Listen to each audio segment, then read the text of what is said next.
वतीने या ठिकाणी त्यांचं स्वागत।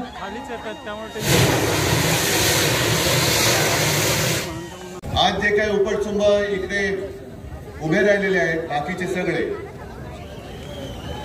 एकूणच मी भारतीय जनता पक्षाला विचारतोय, मिंद्याने ते सोडून द्या, ते गद्दारच आहे। आज काही त्यांनी जाहिराती केल्या आहेत, त्यांना एकच प्रश्न विचारायचा आहे की जेव्हा संपूर्ण महाराष्ट्र कोरोनाशी लढत होता त्यावेळेला भाजपच्या महाराष्ट्राच्या युनिटनी सुद्धा महाराष्ट्राला पैसे नव्हते दिले, तर पीएम केअर फंडला पैसे दिले होते। हे तुमचं महाराष्ट्राचं प्रेम।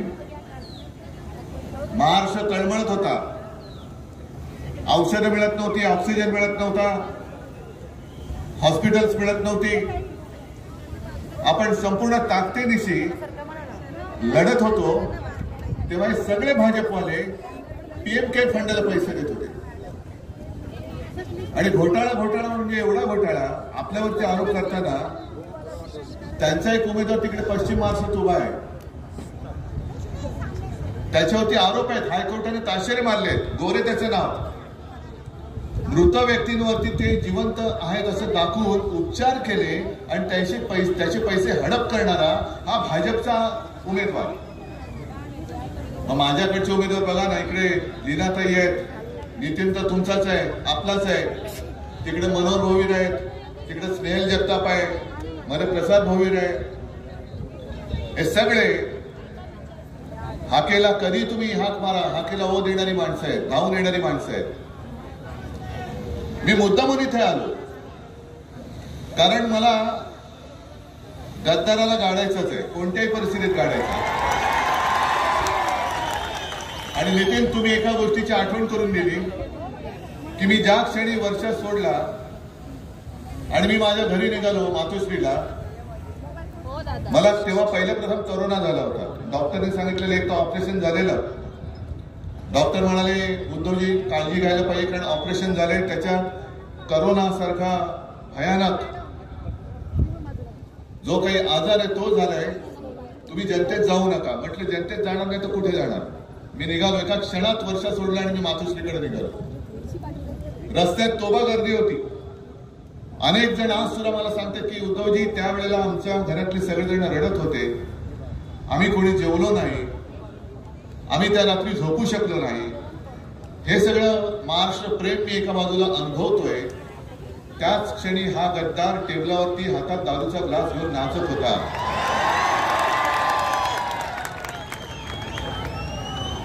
मला माझं व्यक्तिगत काही नाही, माझं काय व्हायचं आहे तुमच्यासाठी होईल, पण गद्दारी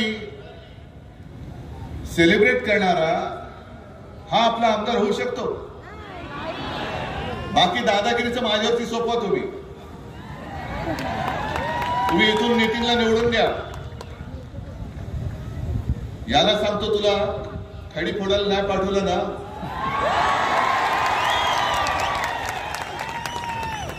कारण एक तर गद्दार, सगळा चोरीचा मामला, आपलंच नाव चोरलंय, निशाणी चोरलंय आणि काय मोठं हसत फोटो लावलाय, चोर तो चोर वर शिरजोर। ही मस्ती ही उतरवायची नाही तर काय डोक्यात घेऊन फिरवायची। इकडे बाकीची जी काय कामं आता नितीन दादा तुम्हाला सांगत होता, 5 वर्ष आमदार होता, 2.5 वर्ष मी मुख्यमंत्री होतो, माझ्याकडे एकही कुठल्याही विकासाचं काम घेऊन आलं नाही। 2.5 वर्ष झाल्यानंतर याने गद्दारी करून सरकार पाडलं, खोके घेऊन तिकडे गेला, म्हणजे जनतेला धोके आणि स्वतःला खोके घेऊन तिकडे गेल्यानंतर ठीक आहे माझ्यावरती आरोप करा, पण मग 2.5 वर्षामध्ये या कर्जत विधानसभा मतदार क्षेत्रामध्ये किती विकास कामं केली, काय हिशोब आहे? कॉन्ट्रॅक्ट खूप दिली गेली, संपूर्ण महाराष्ट्रभर जिथे जिथे गद्दारी झाले तिथे तिथे मी पाहतोय कॉन्ट्रॅक्ट खूप दिले गेले, पैसा दिला गेलाय, सरकारच्या तिजोरीतून पैसा दिला गेलाय, पण तो खालपर्यंत आलेलाच नाही। मग कोणी खाल्ला पैसा? 50 खोक्यात आहे ना सुट्टे पैसे झालेले आहेत. 50 खोक्याचं काय कौतुक सांगताय? 50 खोक्याचे असे सुट्टे पैसे आहेत. हजारो कोटींनी यांनी महाराष्ट्र लुटलेला आहे, महाराष्ट्र लुबाडलेला आहे. आज लीनाताई आपल्यासोबत उभे आहे तिकडे पनवेलवरून. कशासाठी उभे आहेत? त्या या सगळ्यांच्या घरी वेळ जात नाही म्हणून विधानसभेत जायचे. जसा नितीन तुमच्यासाठी लढतोय, खरं म्हटलं तर निवडणूक जवळ आल्यानंतर आणखीन काही आले होते पैसेवाले, साहेब आम्हाला उमेदवारी द्या, आम्हाला उमेदवारी द्या. माझ्याकडे पैसा कोण किती होतो याला किंमत नाही, निष्ठेने हातामध्ये भगवा कोण धरतो याला मी किंमत देतो. आणि या नितीनकडे कदाचित त्यांचे एवढे पैसे नसतील, तिकडे पैशाचा महापूर आहे, पैशाचा धबधबा आहे.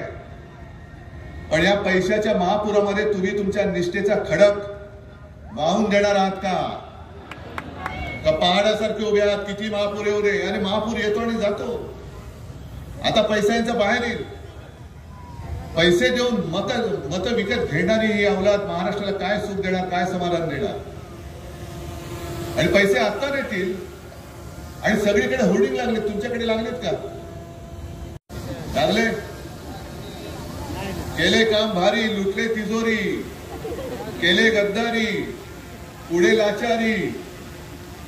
काय नाही, घरी म्हणजे गुवाहाटीला पाठवून द्या, गुवाहाटीला द्या पाठवून. या लीनाताईला सुद्धा सांगतोय की लीनाताई तुम्हाला सुद्धा खास धन्यवाद देतो की अगदी शेवटच्या क्षणी मी यांना उमेदवारी दिली आणि त्यांनी सांगितलं की उद्धवजी मी नक्की उमेदवार राहील, निवडून पण येईल, पण मला मी ज्या लोकांसाठी लढते, ज्या कामासाठी लढते ती त्यांनी मला लिहूनच दिलेली आहे की सरकार आल्यावरती दुसऱ्याच दिवशी मालमत्ता म्हणजे पनवेलमध्ये मालमत्ता करावर लावलेली 100% शास्ती व्याज माफी करणार. हवे की नको माफी पनवेलकरांनी ठरवायचं. लीनाताई ओरडते, लीनाताई भांडते, लीनाताई आंदोलन करते, पण ज्यांच्यासाठी ह्या लीनाताई झगडतायत त्या लोकांना ही मागणी मान्य करून घ्यायची असेल तर लीनाताईंना मत देतील. पुढची सुद्धा जी आहे की सिडको आणि महानगरपालिका दोघांकडून लागलेला डबल टॅक्स माफ करणार. खरं म्हणजे हे खरं आपण कर्जतमध्ये आहोत, पण पनवेलकरांना दाखवा जरा. मी कृपा करून सांगेन चॅनलवाल्यांना की पनवेलकरांना पण दाखवा की काय काय आम्ही करणार आहोत. लोढा परावाला मालमत्ता करत दिलेली सवलत, त्यांना सवलत सिडको वसाहतींना पण आपण द्यायला पाहिजे आणि ती दिल्याशिवाय राहणार नाही. कारण यांचे सगळे धनाढ्य, यांना पैसे पुरवणारे हे. त्याच्यानंतर गावठाण हद्दीतील घरांना दिलेली 65% मालमत्ता कर सवलत सिडको वसाहतीच्या 2.5 लाख मालमत्ता करांना सुद्धा देणार, मालमत्तांना सुद्धा देणार. हे याच्यावरती काहीतरी बोला ना. बटेंगे तो कटेंगे, हे तुम्ही बटेंगे, हे तुम्ही बाटलेलं आहे. हे गरीब एका बाजूला आणि श्रीमंत एका बाजूला. हे पाप या भाजप आणि त्यांच्या गद्दारीने केलेलं आहे. कसलं बटेंगे आणि कसलं कटेंगे? आणि मी मुख्यमंत्री होतो, कोण कटला गेला इकडे, कोण बाटला गेला इकडे? मी सगळ्यांना घेऊन माझा महाराष्ट्र पुढे घेऊन चाललो होतो.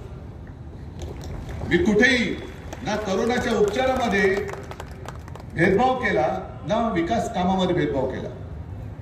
महाराष्ट्रासाठी म्हणजे आपल्यासाठी, तुमच्या मुलाबाळांसाठी लॉकडाऊन असताना देखील 6.5 लाख कोटींचे सामंजस्य करार उद्योगांचे आपण आपल्या राज्यात आणत होतो.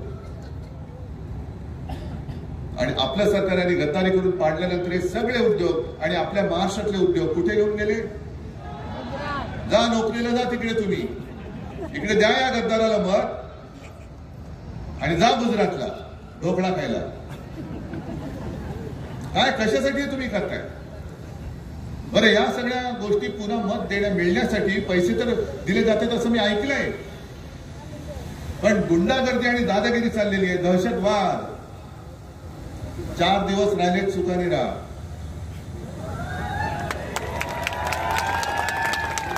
4 दिवस राहिले, भोगून घे, नंतर तुला कधीही विधान भवनाचं दार बघायला मिळणार नाही आहे. आणि मग गावामध्ये नीट फिरायचं असेल तर मस्ती सोड आणि नम्रतेने वाग. आणि जर का आता तू दादागिरी केलीस आणि केवळ शिवसेनाच नाही तर महाविकास आघाडीच्या कोणत्याही कार्यकर्त्याला छळण्याचा प्रयत्न केला तर 23 तारखेनंतर महाविकास आघाडीचं सरकार आहे आणि सगळे गद्दार आहेत. बघून घ्या काय करायचं ते. या ज्या काही आपण 4 जागा दिल्यात, मी आपले काँग्रेसचे पुढे गेलो त्यांना खास धन्यवाद देतोय.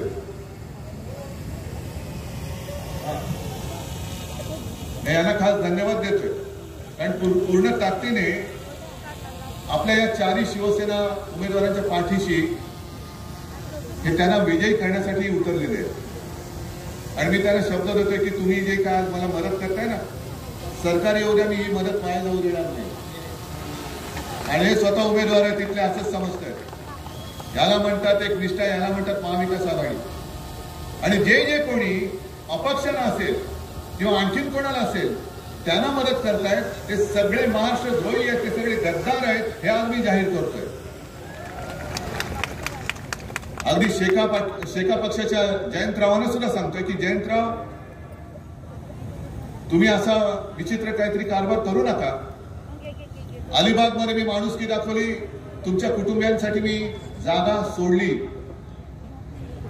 कारण आपलं असं ठरलं होतं की उरणची जागा ही शिवसेना लढवणार, अलिबाग, पेण, पनवेल जर महाविकास आघाडी नीट झाली असती तर ते लढवणार होते. पण अलिबागची जागा मी मागे घेतल्यानंतर सुद्धा ना ते उरण मागे घ्यायला तयार, ना पेण, ना पनवेल, ना सांगोला. मग हे नाही चालणार, हे आघाडीचं काम नाही. लढायचंय तर सरळ लढूया आणि दोस्ती करायची तर उघड दोस्ती करूया. तुम्ही आम्हाला इकडे मदत करा, आम्ही तुम्हाला अलिबागला मदत करतो. येतील ना, सगळे निवडून येतील. पण आज जे संकट आलेलं आहे, हे संकट केवळ कोणत्या एका पक्षावर नाही तर हे महाराष्ट्रावरती संकट आले. इकडे एक एक आमदार या महाराष्ट्र द्रोह्यांना रोखण्यासाठी तिकडे उभा राहणार आहे. आणि अशा वेळेला जयंतरावांनी ठरवायचं महाराष्ट्र द्रोह्यांना मदत करायची का महाराष्ट्र प्रेमींना मदत करायची, ठरवा. आणि अपक्ष सुद्धा जे उभे राहिले त्यांना सुद्धा सांगतोय की तुम्ही उगाच सुपारी घेऊन येऊ नका. कारण तुम्ही घेतलेली सुपारी कात्राले, कर्जतवाले खंबीर आहेत, उरणवाले खंबीर आहेत, पेण पनवेलवाले खंबीर आहेत. सुपारी घेऊन पैशाचा तमाशा करू नका. कारण गद्दार जरी विकला गेला तरी माझा कर्जतकर विकला गेलेला नाही, जाऊ शकत नाही.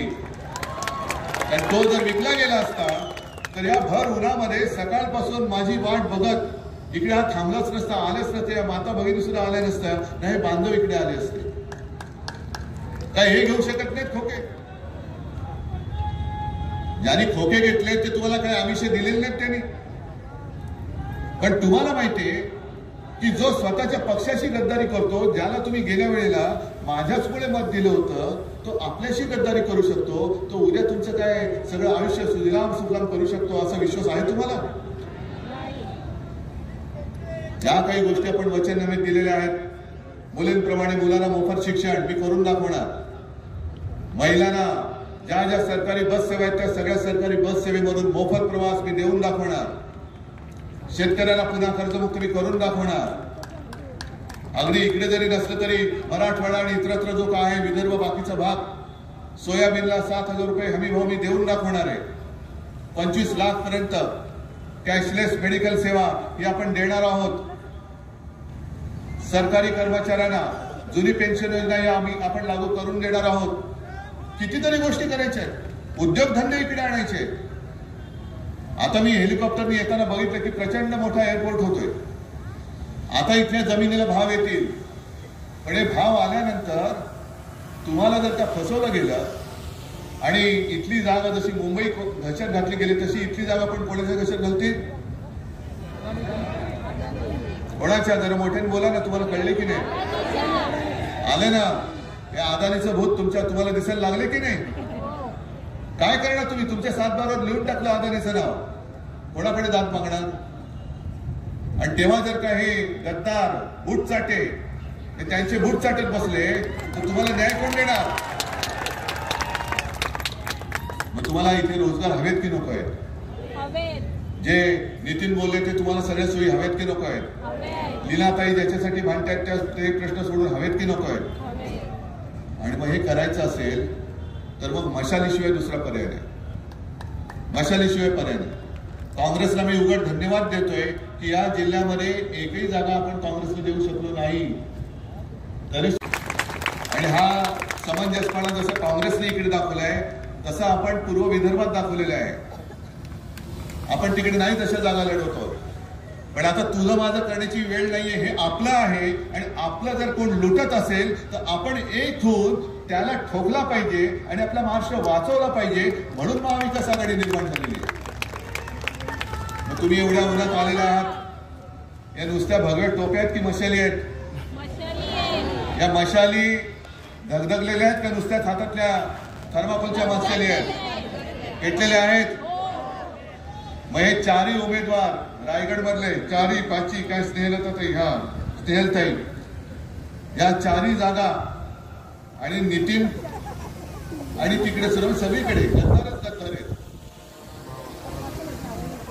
मला एकच पाहिजे, एक चित्र मला या कर्जतमध्ये बघायचं. दाखवणार आहात?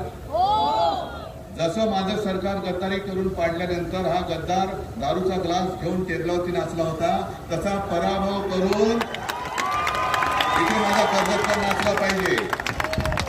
गद्दाराचा पराभव करून माझा कर्जतकर नाचला पाहिजे. त्याच्या म्हणजे शब्दशः घेऊ नका, पण त्याच्या उरावरती नाचला पाहिजे. आणि एवढी तयारी आहे, हिंमत आहे. पैसे वाटले तर, दादागिरी केली तर मशालीची धग दाखवणार. ठीक आहे. मग मला वाटतं जास्त बोलण्याची गरज नाही, कारण मला इथून परत मुंबईमध्ये जायचंय. कारण काल परवाकडे मी कुठेतरी बोललो की जसजसा निवडणुकीचा प्रचार संपण्याची वेळ येते तसं आपल्या मराठीत एक म्हण आहे, रात्र थोडी सोंग फार. पण आता राजकारणात नवीन म्हण आहे, रात्र थोडी आणि ढोंग फार. हे ढोंगी सगळे जे आहेत आपल्याबद्दल आता आहे ना, जो काही खोटं प्रेम आलेलं आहे त्या प्रेमाचा तुकडा पाडण्यासाठी मला आता मुंबईला जावं लागतं. कारण मुंबईत सुद्धा माझ्या 1-2 सभा आहेत. पण इथल्या विजयाची जबाबदारी मी तुमच्यावर सोपवतोय आणि तूर्त आपली मी रजा घेतोय. जय हिंद, जय महाराष्ट्र.